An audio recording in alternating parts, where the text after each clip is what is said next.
Want to know one of the most misunderstood secrets about what truly turns women on?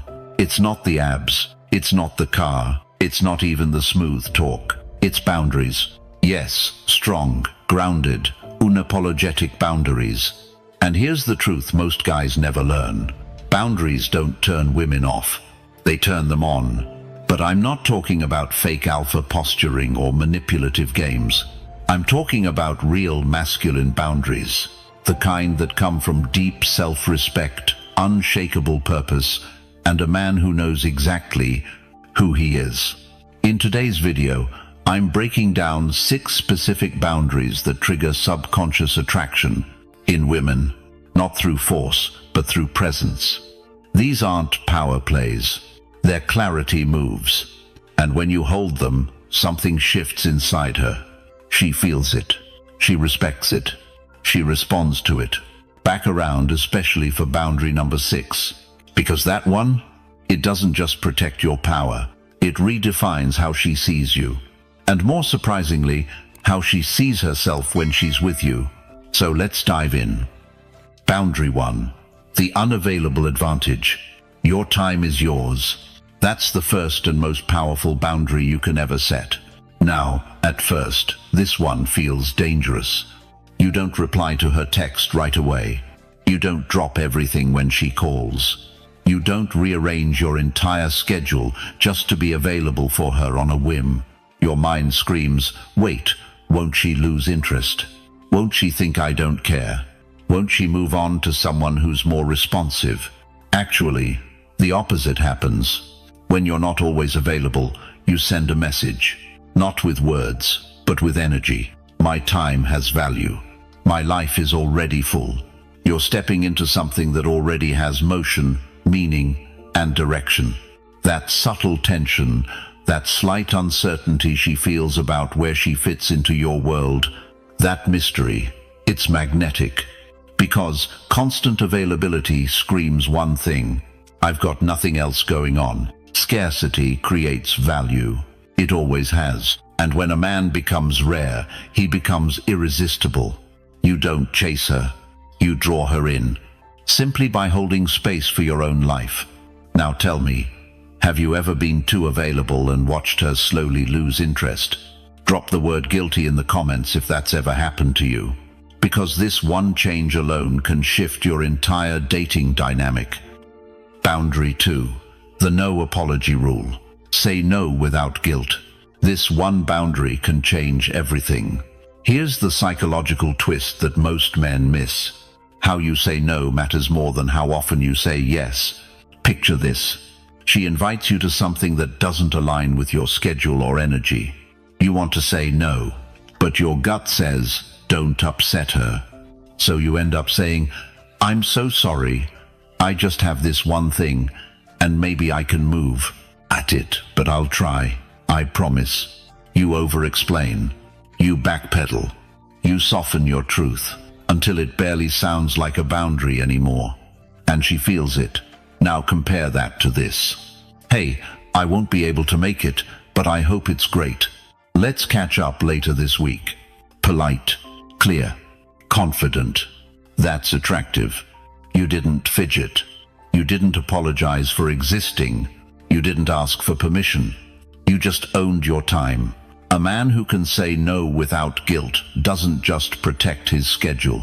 He communicates that he trusts himself. And in a world full of men trying to please everyone, that kind of self-trust, it's magnetic. Boundary 3. The respect reflects. Respect isn't something you demand. It's something you reflect. That's the Stoic truth. A lot of men learn the hard way after being ignored, dismissed, or even disrespected by women they were trying to impress. But here's the real shift. When you respect yourself in action, not in words, you become someone she can't play with. Let's break it down. When a high-value woman meets a man, she's not just checking boxes, she's feeling for something. Call it gravity, call it structure. What she's really looking for is how solid you are, whether your boundaries are real or just something you talk about after a few drinks. And this is where most guys lose themselves. They think respect is about being nice, about avoiding conflict, about giving her space while quietly hoping she'll come around. Wrong. Respect begins with you. If you don't hold it for yourself, she won't hold it for you. Let me show you how this plays out. Take Mark, 54, a marketing consultant from Denver. He started seeing Jessica, 48, a smart, confident woman who had been single for a while. Early on, she would cancel plans last minute, not rudely, but casually. Once, she even rescheduled dinner because her dog seemed moody. Mark didn't get angry. He didn't argue. But the next time she texted to hang out, he replied simply, "Only if it's a confirmed night. My time matters too." That was it. No drama, no sarcasm, just a clear mirror. Jessica showed up on time that week and kept showing up consistently after that. Mark didn't need to lecture her. He didn't need to explain what respect means. He just lived it. This is the Stoic approach. Waste no more time arguing what a good man should be. Be one. Marcus Aurelius said it centuries ago, and it hits harder today than ever. Here's another example. Derek, 58, a retired Navy officer, was dating Erin, 50, an executive in finance, smart, assertive, sharp tongue. At a small dinner party, she playfully teased Derek about his old-fashioned style, mocking his blazer in front of friends. He didn't laugh. He didn't challenge her either. Later, when they were alone, he told her, "You're free to joke however you like, but I don't stay close to people who try to chip away at me in public. No yelling, no guilt trip, just a quiet standard." Erin didn't defend herself. She apologized and never crossed that line again. That's what this boundary is about. It's not about dominance. It's not about making her feel small. It's about reflecting back the level of energy you're given with clarity, calm, and non-negotiable self-respect. You see, women remember the men who stood firm. They may laugh in the moment, but deep down, they clock every time you don't flinch and every time you do. If you react emotionally pleading, over-explaining, trying to fix the moment, you lose the frame. If you stay composed and speak from principle, you gain her respect. And more importantly, you keep yours. Stoicism isn't about being cold. It's about not being shaken. And here's the thing. When you reflect disrespect back through action, not attitude, you train the world how to treat you. And women, especially high-value women, they respect that far more than empty words or polished charm, because what they're really watching for is whether you respect yourself enough to walk away from anything that doesn't match your energy. Let that sink in. If you've ever had to hold your tongue just to keep the peace, this is your moment to flip the script. Comment below. I hold frame. Stay with me. What's coming next might shift how you hold power without even saying a word. Boundary 4. The calm test. Women test. Not to be cruel, not to play games, but to see what kind of man they're dealing with. And it's not always in your face. It might come wrapped in sarcasm, disguised as a joke, or hidden in silence. But make no mistake, she's watching your reaction. Because the moment you lose your calm, you lose control. And once that happens, the attraction starts slipping. Here's the uncomfortable truth. Women feel safest and most attracted when they sense that your emotions don't override your presence. Let me show you how this looks in real life. Nathan, 49, a construction project manager from Houston, had just started dating Lisa, 47, a successful realtor. She was charming, but she had a strong edge and loved to push buttons. During their 4th date, Lisa casually mentioned over dinner, "Most guys I date get jealous when they hear I still talk to my ex." Now, Nathan could have done what most men do, get defensive, ask a bunch of questions, show he's different. Instead, he just sipped his wine, looked her in the eye, and said, "Sounds like they didn't know how to hold their space." Then he smiled and changed the subject. That moment shifted everything. Why? Because Nathan passed the calm test. He didn't flinch. He didn't chase clarity. He stayed grounded in himself. That told Lisa more than any compliment or story ever could. Stoic philosophy teaches this. We are not disturbed by events, but by our judgments about them. Epictetus said that centuries ago, and it still holds. In relationships, your greatest asset is not your knowledge, your stories, or your success. It's your ability to stay calm under emotional pressure. Let's go deeper. Paul, 56, a retired firefighter, had been seeing Clara, 52, for a few months. One evening, out of nowhere, she said, "Sometimes I feel like you're too emotionally reserved. I don't know if that's good or bad. That's a classic test. It challenges your identity, but it's not a real attack." It's her way of checking, are you reactive or are you rooted? Paul took a breath. He smiled slightly and said, "I'd rather be quiet than say something I don't mean, but if you're asking whether I feel something, I do." He didn't over-explain. He didn't get thrown off. He stood his ground with warmth. That's the magic of the calm test. You don't need to win it. You just need to not lose yourself in it. Because here's what's really happening.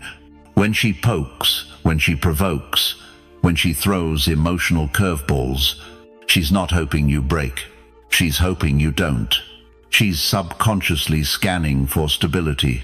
And if you pass that test by staying composed, breathing instead of reacting, holding frame instead of folding, you rise in her eyes without saying a word. Now, some guys confuse this with being cold or unfeeling. That's not it. Being calm isn't about not caring. It's about not collapsing. It's about mastering yourself so well that no outside force can shake what you've already decided inside. When you're that man, she feels it, and she trusts it, because while attraction pulls her in, it's your emotional gravity, your steadiness under pressure that makes her stay. If you've ever been thrown off by a woman's words or moods, this is your wake-up call to stop reacting and start holding presence. Comment below. I stay calm. And stay with me. The next shift isn't loud, but it speaks volumes without saying a thing. Boundary 5. The authority silence. Sometimes the most powerful thing a man can say is absolutely nothing. It's not about the cold shoulder. It's not manipulation. It's about using silence as a statement, not a reaction. This is what we call the authority silence. It's the moment you stop engaging with behavior that doesn't deserve a response. You don't argue. You don't explain. You don't defend. You let silence speak for your standard. Because here's what most men don't realize: when you respond to everything, you lower your energy. You become reactive. And in her eyes, that tells her you're not in control of yourself. Let's bring this into the real world.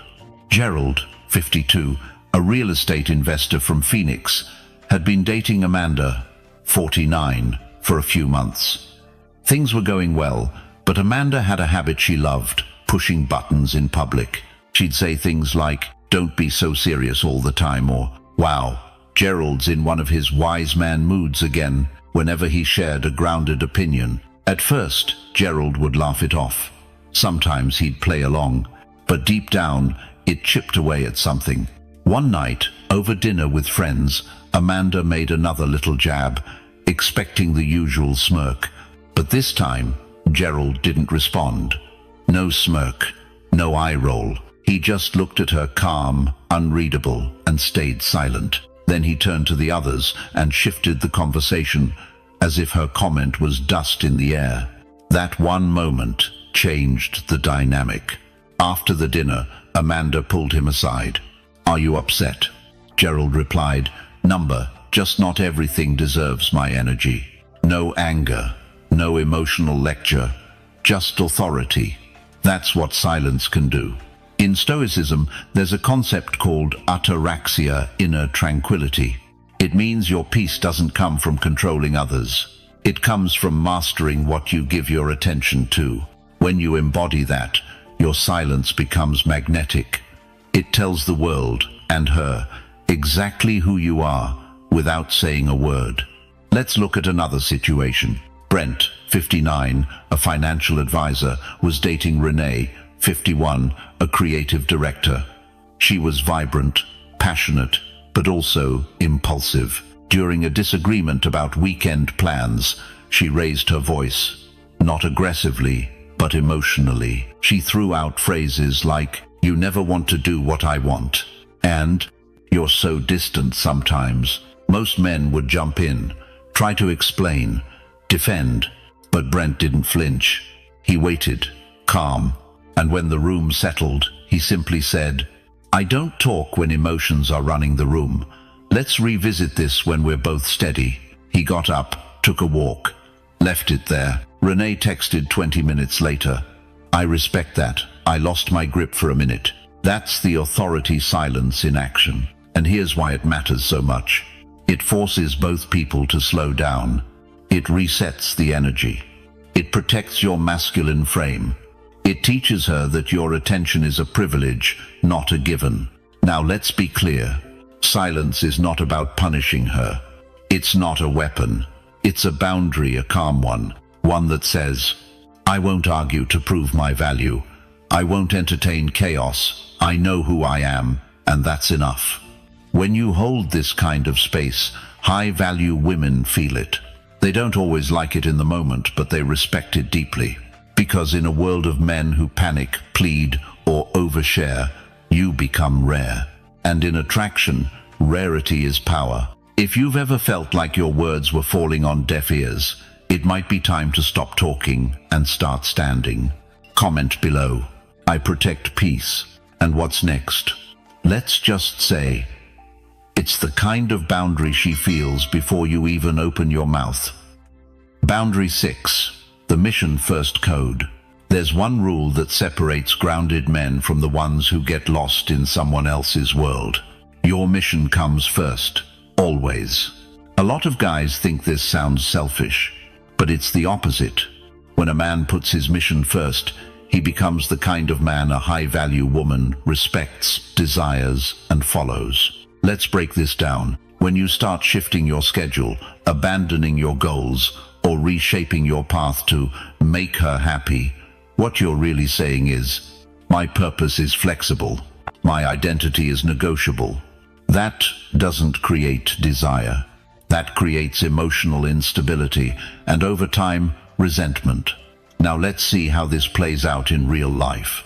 Marcus, 47, owns a custom woodworking business in Denver. He's built it from scratch over 20 years. He met Dana, 46, an interior designer, and things clicked fast. After a few weeks of dating, Dana started suggesting Marcus should ease up on weekend projects. "Why don't you take more time off?" she asked. "You work too much. It's okay to relax." Now, Marcus enjoys downtime, but his weekends in the shop, that's where his purpose lives. That's when he's in flow. So instead of arguing, he calmly said, "I get it, but this work isn't just business for me. It's who I am. It's how I build." He didn't flinch. He didn't apologize. And he didn't reschedule his life around her comfort. Guess what happened? Dana didn't walk away. She leaned in. She started asking questions. She started respecting his craft even more. Why? Because he showed her that his life wasn't up for debate. There's a deep Stoic truth in this. A man without a mission is a leaf in the wind. But a man with a mission is a mountain. He doesn't move for comfort. He becomes the thing others lean on. Let's take another example. Thomas, 58, works in logistics. He's been running marathons for the last 15 years. It's part of his discipline, his clarity, his self-regulation. He started seeing Angela, 50, who was charming, spontaneous, and fun, but also chaotic. She loved late nights, last-minute road trips, just go with the vibe weekends. At first, Thomas tried to keep up. He'd skip training, miss runs, sleep in, and within a few weeks, his clarity slipped, his energy dropped. Angela noticed. "You're not yourself anymore," she said. And Thomas realized he'd abandoned his code, so he recentered. He set the tone. I care about you, but I've worked too hard to let go of the structure that keeps me sharp. This is non-negotiable.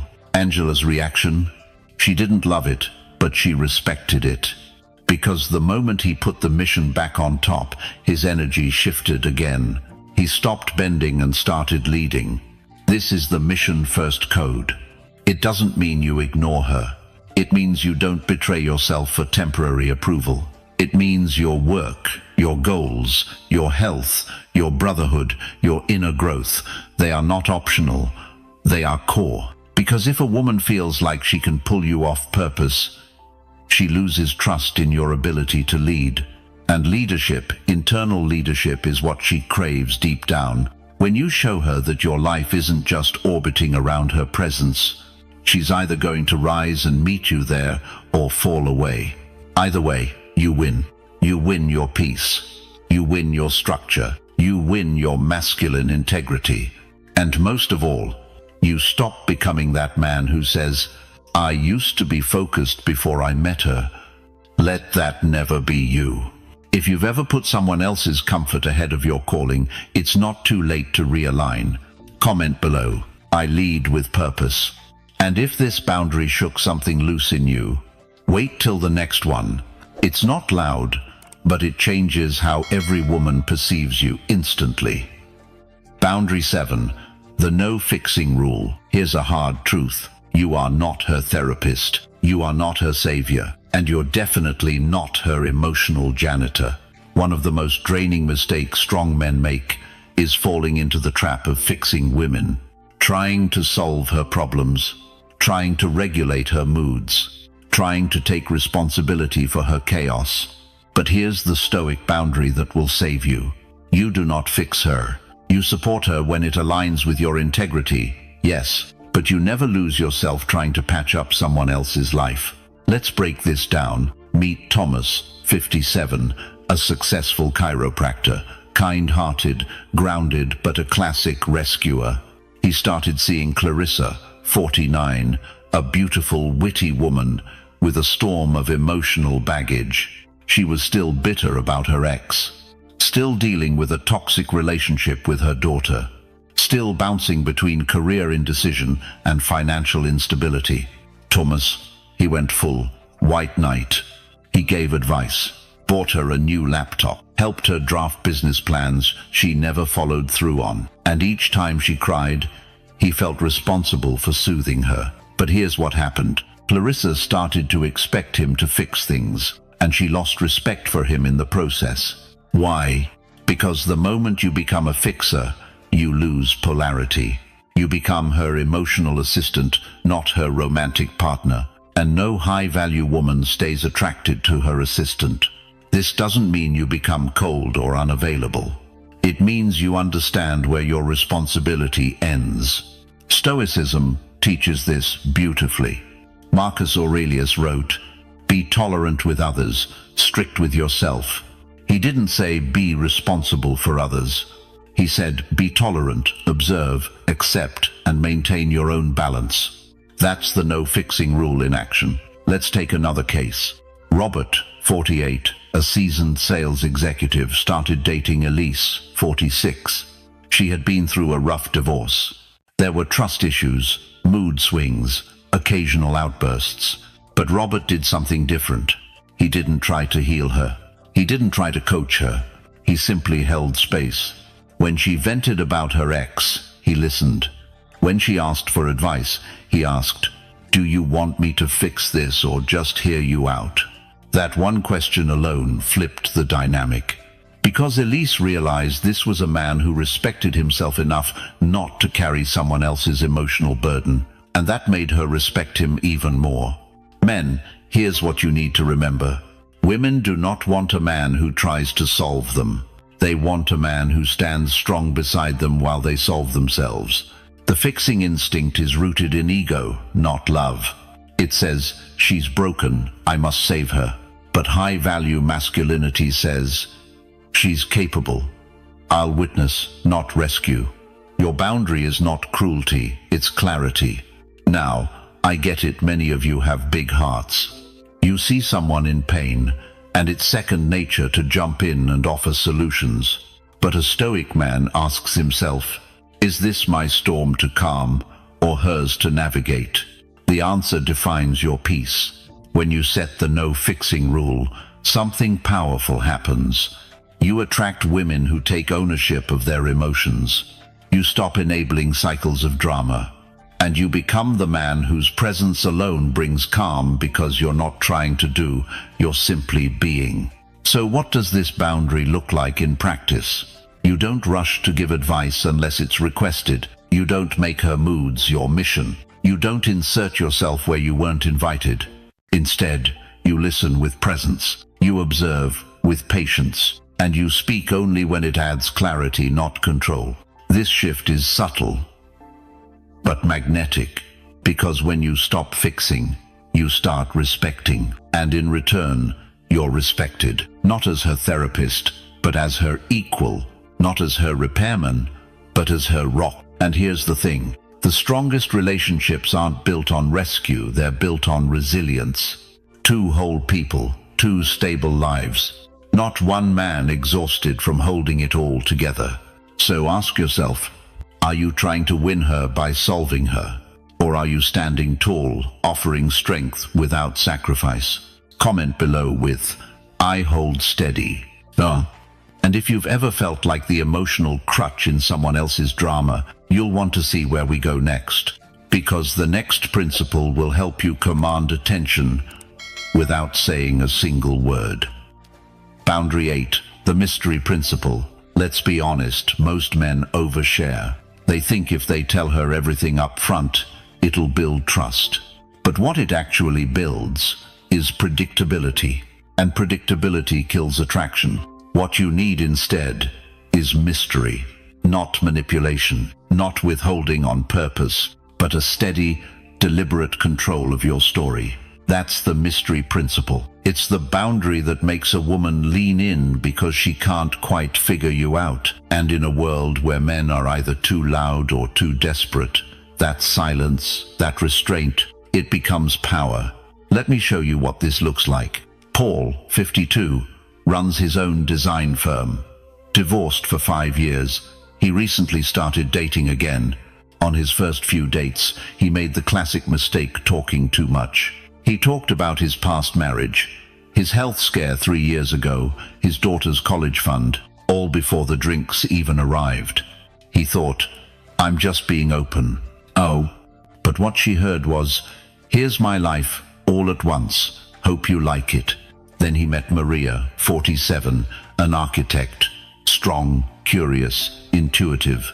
This time, he held back, not out of fear but out of discipline. When she asked about his past, he said with a small smile, that's a long story, maybe I'll tell you someday. When she asked what made him happiest in life, he paused and said, I'm still figuring that out.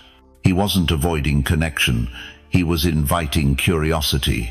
Mystery is not about being a riddle, it's about pacing your truth. When you do that, you trigger her imagination. And imagination is the engine of desire. Why does this work so well? Because humans don't crave what's handed to them. We crave what's just out of reach. We crave the climb. The Stoics understood this. Epictetus said, practice silence, for in silence the soul finds discipline. Mystery isn't a performance, it's presence. It's the choice not to explain everything, to allow a woman the space to observe, interpret, and explore you over time. And it separates the high-value man from the crowd. You ever notice how the most attractive people in the room aren't necessarily the loudest? They don't need to tell stories. Their energy speaks. Their restraint invites interest. Mystery isn't cold, it's confident. Let me give you another example. Derek, 49, former Navy officer turned leadership consultant, was dating a younger woman, Natalie, 42, an assertive marketing VP. She was used to getting answers, direct, fast. But Derek didn't play that game. She once asked him what his longest relationship was. He smiled and replied, Let's not rush the autobiography just yet.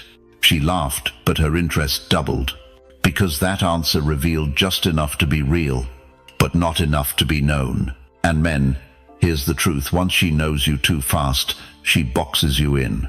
She labels you, predicts you, and the game's over. But when you hold back, not out of fear, but purpose, she senses it.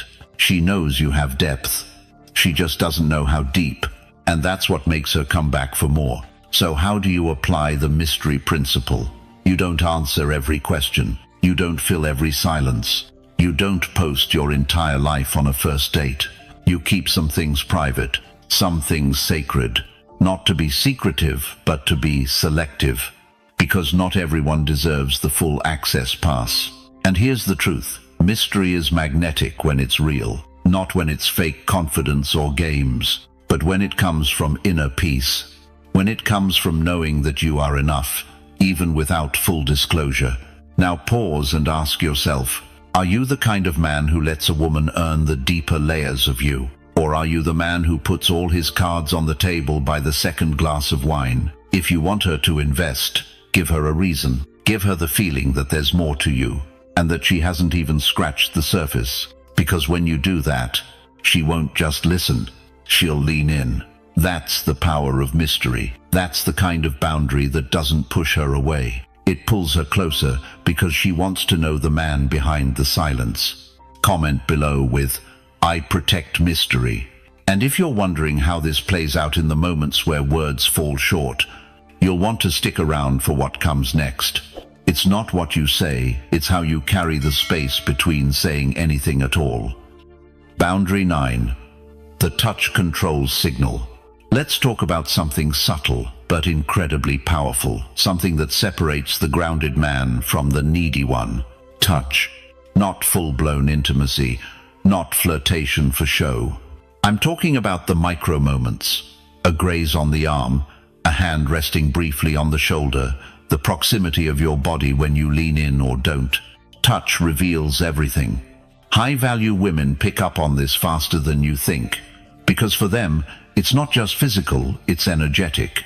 Touch can either project calm confidence or silent desperation, and unfortunately, most men, especially those who've been out of the game for a while, have lost touch with, well, touch. Let's walk through this. There's a man I know, Thomas, 51, divorced for 4 years, works in finance, keeps in shape, thoughtful guy. He started seeing Danielle, 48, a high-level corporate trainer. Their first 2 dates were smooth, good chemistry, respectful space. But on the 3rd date, when she laughed and tapped his knee during a story, he panicked. He thought, this is my moment. So he leaned in too close, touched her hair gently, and tried to keep contact going. She smiled politely but withdrew, not just physically, but emotionally. The rest of the evening, she was distant, and she never followed up again. Thomas didn't cross any obvious lines. He wasn't aggressive or crude. He just failed the touch control signal. Why? Because he acted from eagerness, not equilibrium. Women don't just feel your touch. They feel why you're touching them. Let me flip it. Greg, 56, a semi-retired architect, had dinner with Melissa, 47, a former dancer turned yoga instructor. They clicked intellectually and emotionally. Halfway through the night, she playfully rested her hand on his forearm. Greg didn't rush. He didn't lean in or escalate. He simply looked at her calmly, smiled, not a smirk, not a grin, but a knowing smile, and continued the conversation. Later, when they stood to leave and she offered a hug, he pulled her in slowly, hand firm on her back, not suggestive, but grounded. And she lingered. A woman senses whether a man is grounded in his own energy or if he's reaching for hers to stabilize himself. That's where Stoicism comes in. The Stoic doesn't flinch under stimulus. He observes, he chooses, he leads. Epictetus said, "No man is free who is not master of himself."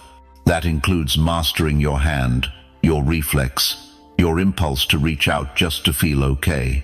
The touch control signal is a form of non-verbal leadership. You're telling her, without a single word. I don't need anything from you, but I choose to connect when it feels right. And sometimes, the most powerful touch is no touch at all. Let's say she gets playful and nudges you. You don't jump. You don't chase. You smile. Let the moment hang in the air. Then either return the energy later, on your terms, or let it dissolve. She'll notice. Because you're not reacting. You're choosing. That's the signal. That's the standard. And it's rare. The average man thinks, she touched me, she wants more.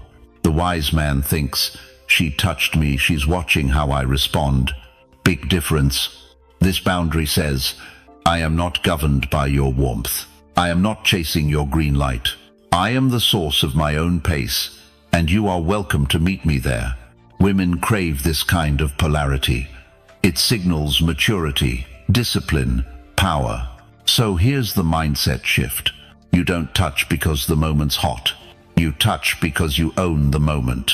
And when you do that, you flip the entire dynamic. If you've ever felt like you pushed too fast or hesitated out of fear, this boundary is for you. Let her feel your stillness before she ever feels your hand. Comment below. I move with intent. And the next idea coming up, let's just say if you've ever wondered how to make her lean in before you even speak, you'll want to keep watching. Boundary 10. The look that ends the game. Some boundaries are spoken, some are felt, but the most powerful ones are seen. Not in words, not in gestures, but in the look. The look that stops her breath. The look that ends the guessing game. The look that says, I know who I am. Do you? This is the silent line a high-value man draws without lifting a finger. It's not about intensity. It's about presence. That dead calm behind your eyes when everything around you is noise but inside, you're steel. Women notice it, because in a world full of men who react, a man who observes becomes unforgettable. Let's talk about how this works. You walk into a room not searching, not needing, not scanning. You're not avoiding eye contact, but you're not chasing it either. And when your eyes do meet hers, you don't flinch. You don't grin. You don't overplay the moment. You pose, just enough to register that you saw her. And then, you return to your world. That is the look. Michael, 54, executive in logistics, had been on dates for months with no traction. He kept asking friends, what's wrong with my vibe? The answer came from a woman he casually met at a gallery, Sophie, 49, ex-lawyer turned writer. She told him, weeks later, you didn't try to impress me. You looked at me like I was just another part of the landscape, and that made me want to stand out. His look said, I'm already full. And that, paradoxically, made her want to pour into him. Let's break this down in Stoic terms. Marcus Aurelius wrote, the soul becomes dyed with the color of its thoughts. When your mind is grounded, your face reveals it. When your thoughts are calm, your gaze carries power. The Stoic gaze is not cold, it's clear. Not angry, but unshakable. It's a boundary because it says, without saying, I don't explain myself. I don't perform. I don't chase validation. It's a screen. It filters out women who play games and draws in those ready for real. Let's say you're on a date. She tests you. Maybe she challenges your opinion. Maybe she flirts with the waiter to trigger you. Maybe she delays responding to a compliment. Most men either get defensive or try harder. You pose. You give her the look. Not harsh, not arrogant, just still. You say through your presence, I see you. I'm not fazed. I'm still here. That moment is a reset. It shifts the energy. It ends the need for words. The game collapses. Why? Because most women are waiting for a man who doesn't play. She's tested dozens of men, and she's tired. When you give her that look, and mean it, you're saying, you're beautiful, you're bold, but I am not for entertainment. I am not your project. I am your mirror. And that That ends the game. You've just put down a boundary that doesn't require follow-up. So the next time you lock eyes, don't look to impress, look to measure. Then let her feel the weight of a man who's already chosen himself. Because when you've built that presence, she'll remember your gaze long after the night ends. And she won't be looking for the next thrill. She'll be wondering if she passed your test. No need to say more. Just hold the line and let the look speak for you. If any of this has made you pause, if something deep down said, "This is what I've been missing," then it's time to stop watching from the sidelines. You're not here just to collect ideas. You're here to live them, to draw the line, to hold your power, and to attract the kind of woman who respects that power, not drains it. So if this video spoke to you, don't just walk away. Hit that subscribe button. This isn't a one-time talk, it's a movement. Thank you for spending your time with me today. I appreciate you more than you know. Now, go live it, and I'll see you tomorrow.